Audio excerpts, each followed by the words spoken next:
New Orleans.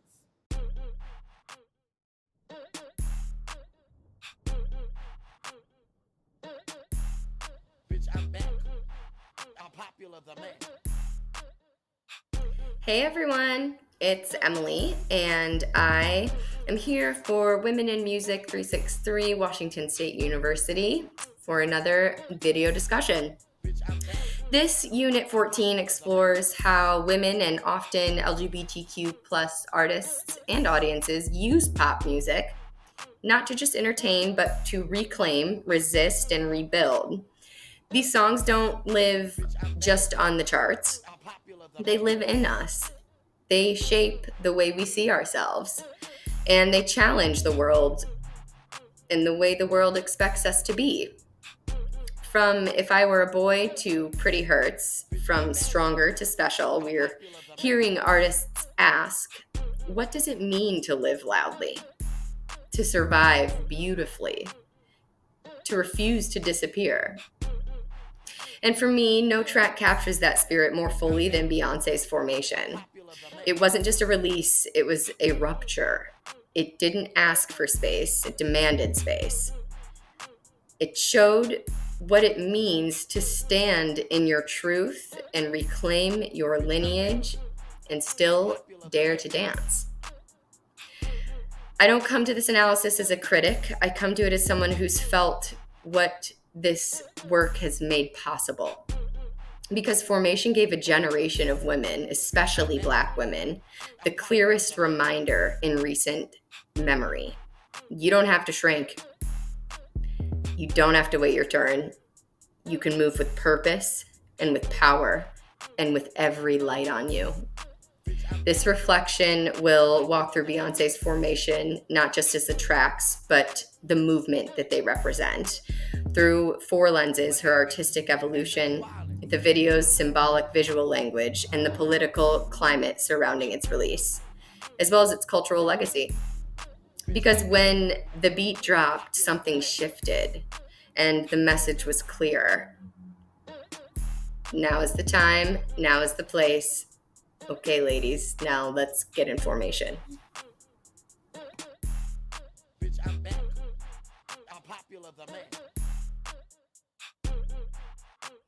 Okay, part one. Becoming loud. The groundwork was loud.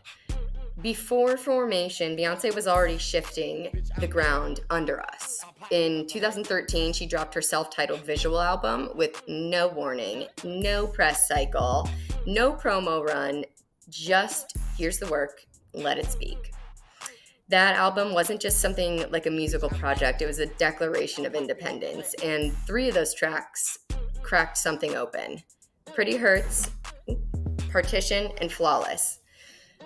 Pretty Hurts peeled back this obsession with perfection and the heaviness of beauty that we seemingly have all carried at one time or another. Partition did not just whisper about sex or image, it blasted it through the speakers, luxurious and unapologetic. And Flawless, that one, that was the one for me, not assigned in this unit, but it belongs in this conversation. Because Flawless, in Flawless, Beyoncé doesn't just speak to us as her consumers or her fans. She talks back to an entire system. And she begins with an old white man announcing her in a mock pageant, and it ends with feminist theory ringing over a club beat. Don't forget it. Don't forget it. Respect that. She's speaking to us when we're little girls, and she's not asking for a seat at this table. She's saying that we just need to build a bigger table or get out of the way. And I remember this moment so clearly because my best friend Matt and I bought the Partition CD for each of our cars because we would blast it on the way to work. And he is one of my best friends, later became a bridesman in my wedding. And we were working in formal. And we needed that music not for fun, but survival. We put it on as armor. That playlist was literally armor for us as we went into work every day. And it wasn't Beyonce just singing about power. It was her teaching it. She was teaching us to be powerful and teaching us to be unapologetic in our womanhood. And when I look back now, it's obvious that she was prepping us all for formation. She had already told us we were flawless. Formation was the moment she asked us if we were ready to move.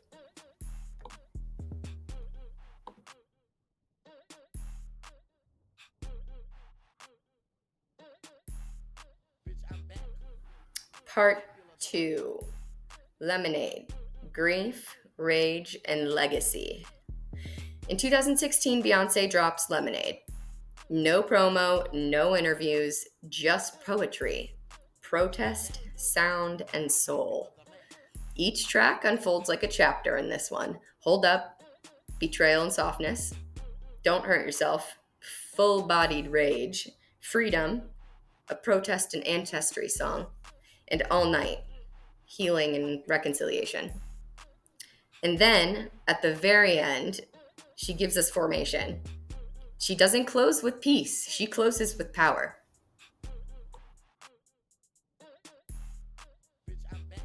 Part 3. Okay, ladies, now let's get in formation. Let's return to self and return to power.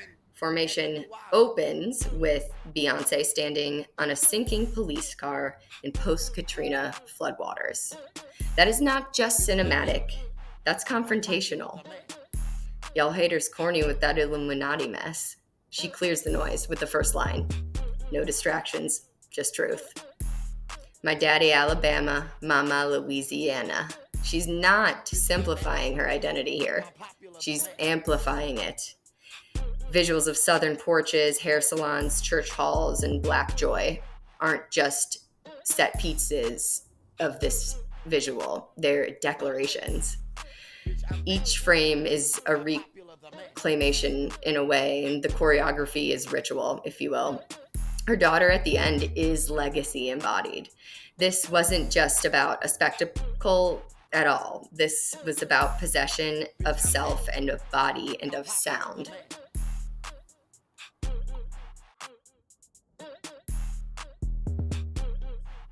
Part 4.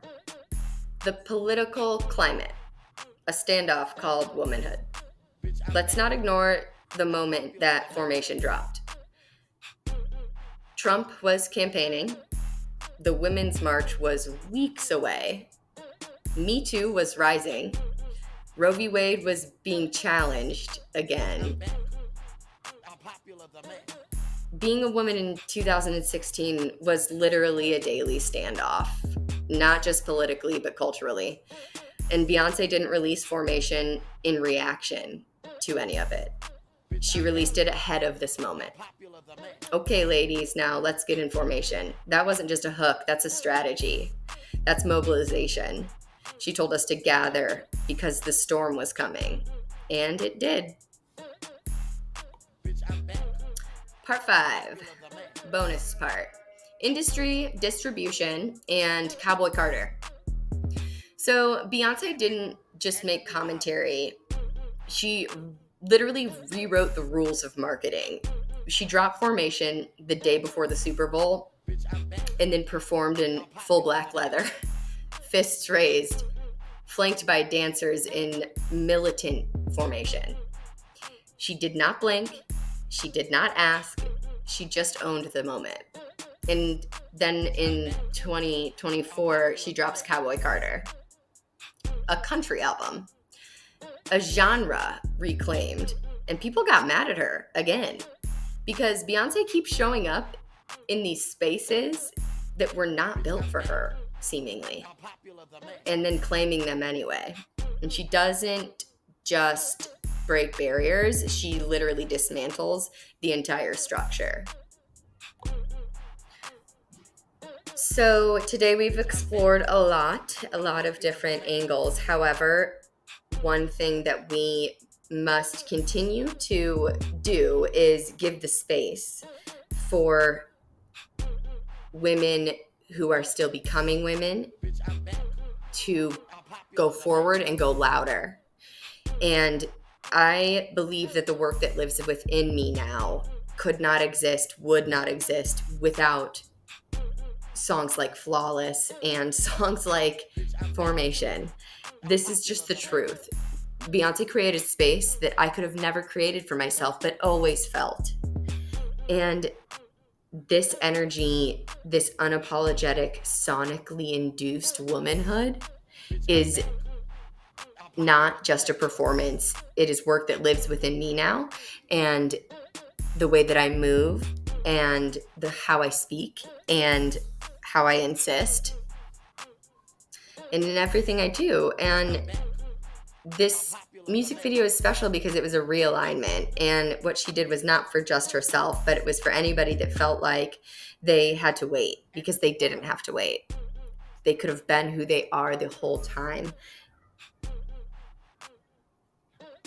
You don't have to shrink yourself or make yourself smaller to survive. You don't need permission.